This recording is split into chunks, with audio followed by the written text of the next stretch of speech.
अस्सलाम वालेकुम दोस्तों। आज एक हमारे पास इन्वर्टर जो आया है, इसमें बहुत ही अजीब सा मसला आ रहा है। दोस्तों, अगर आपका भी ऐसा कोई 3 किलोवाट का या 5 किलोवाट का इन्वर्टर है इन्वरेक्स का, तो आपको भी शायद ये मसला आ सकता है। तो यहाँ पे दोस्तों, जब कस्टमर इसको ऑन करता था तो यहाँ पे आप दोस्तों देख सकते हैं, ये एक अलग से भी इन्वर्टर है, कंट्रोलर है। इसके बारे में भी मैं आपको आगे बताऊँगा क्यों है। तो जब इसको कस्टमर ऑन करता था तो ये सिर्फ बैटरी से पावर ले रहा था या वापडा से ले रहा था। यहाँ पे इसके डिस्प्ले के ऊपर आता है सोलर का ऑप्शन, तो वो शो भी नहीं हो रहा था। इवन के कस्टमर ने, ये आप देख सकते हैं, अभी हमने चेकिंग करने के लिए ये तारें लगाई हुई थी, तो कस्टमर ने इसमें सोलर इनपुट भी दी हुई थी। और वो जब चेकिंग करता था मल्टीमीटर के साथ, तब भी वोल्टेज पूरे आ रहे थे और सोलर से पावर भी आ रही थी। अगर वो इस वाले कंट्रोलर के अंदर जब पावर देता था तो ये चार्ज कर रहा था, लेकिन ये सिस्टम जो है ये सोलर से चार्ज नहीं कर रहा था। तो उसके बारे में उसने जब हमें बताया कि ऐसा कोई मसला आ रहा है, तो हमने जब चेक किया तो यहाँ पे सोलर का जो साइन आता है, सिग्नल आता है, वही शो नहीं हो रहा था। जब सिग्नल ही नहीं शो हो रहा था तो आगे उसने कैसे पावर देनी थी। तो ये बड़ा ही अजीब सा मसला था जो कि हमारी समझ में पहले तो नहीं आ रहा था। फिर काफ़ी ढूंढने के बाद हमें पता चला कि इसको जब खोलते हैं तो इसके अंदर, यहाँ पे मैं अभी आपको निकाल के दिखाता हूँ 1 मिनट के लिए। तो ये एक छोटा सा कार्ड लगा हुआ था दोस्तों, मैं आपको थोड़ा सा नज़दीक करके दिखा देता हूँ। अगर आपको इसमें से कोई कंपोनेंट देखना हो तो ये कुछ इस तरह का नज़र आता है। इसके ये मेन आईसी के ऊपर लिखा हुआ है 1497 और नीचे लिखा हुआ है -01G। तो ये आप आईसी भी देख सकते हैं, और इसके पीछे कुछ इस तरह का स्ट्रक्चर बना होता है। तो जब हमने चेक किया तो ये वाला ख़राब था।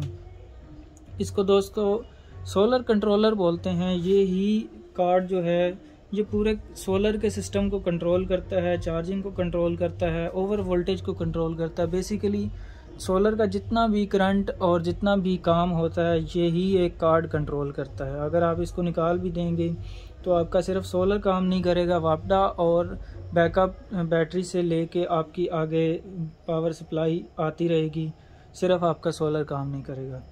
तो जब हमने इसको रिप्लेस किया तो उसके बाद हमारा जो इन्वर्टर है, ये कस्टमर का जो इन्वर्टर है वो ठीक हो गया। तो उसके बाद दोस्तों हमें एक और भी मसला आया कि इसके FET, जो सोलर की चार्ज कंट्रोलर की FET होती हैं, उनमें से भी 1-2 ख़राब थी जो कि हमने बाद में रिप्लेस की। और यहाँ पे एक छोटा सा, अगर आपको नज़र आ रहा हो तो ये एक छोटा सा कैपेसिटर था डिस्प्ले का। बेसिकली वो फुल ख़राब नहीं था, थोड़ा सा फूला हुआ था, तो वो भी हमने चेंज कर दिया।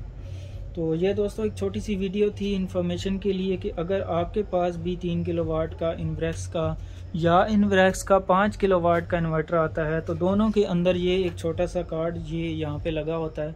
तो ये आपने पहले चेक कर लेना है दूसरा लेके। तो ये हमें जो मार्केट से मिला है, कोई बंदे 11,000 बता रहे थे, कोई 16,000 रुपये बता रहे थे, लेकिन हमने अभी इसको परचेज़ किया है 5,000 रुपये में। तो दोस्तों ये एक छोटा सा कार्ड है, लेकिन इसकी कीमत बहुत ज़्यादा है। तो अगर आपका कोई कार्ड ख़राब होता है तो पहले आप बाकी सारी चीज़ें चेक कर लें, इसको बाद में ख़रीदें। क्योंकि जब आप इसको ख़रीदेंगे, एक तो इसकी गारंटी भी नहीं होती और इसकी रिप्लेसमेंट भी नहीं है, और अगर ख़राब भी निकलता है तो वो आपकी चीज़ होगी। या फिर आप किसी इन्वर्टर वाले स्पेशलिस्ट के पास ले जाएं तो आपका काम चल सकता है। तो कस्टमर ने बेसिकली किया हुआ क्या था कि ये 2 इन्वर्टर कंट्रोलर लगा के 12/12 बैटरी को दिए हुए थे और फिर इसमें आ रही थी। तो वो, अब मैं आपको एक चीज़ समझाने लगा हूँ जो कि कस्टमर को ज़्यादा परेशानी हो रही थी कि जब ये रात को बंद हो जाता है तो सुबह जब सोलर ऑन होता है, वो ये इसके थ्रू बाईपास हो के बैटरी चार्ज हो जाती है, लेकिन ये ऑटोमेटिक ऑन नहीं होता जब तक आप इसको खुद सोलर नहीं देंगे। तो अब इसका कंट्रोलर तो काम कर ही नहीं रहा था, तो कस्टमर ने यहाँ से इसको ऑन ऑफ या इसका साइड पे आप बटन देख सकते हैं, जब भी ये बंद हो जाता था तो रोज़ाना कस्टमर को ये जाके स्पेशली ऑन करना पड़ता था कि बैटरी चार्ज थोड़ी सी हो गई है, अब इसको ऑन कर देते हैं, अब ये सारा दिन चलता रहेगा। तो ये एक मसला आ रहा था। तो मैं उम्मीद करता हूँ दोस्तों आपकी वीडियो आपको पसंद आई होगी। अगर पसंद आई हो तो लाइक कीजिए, शेयर कीजिए और अपने दोस्तों के साथ भी इसको सेंड कीजिए, उनको भी आप इंफॉर्मेशन दे सकते हैं। तो मिलते हैं दोस्तों एक नई वीडियो में नए से ट्रिक के साथ। तब तक के लिए जंबर थिंग्स को दीजिए इजाज़त। अल्लाह हाफिज़, अल्लाह निगहबान। पाकिस्तान जिंदाबाद।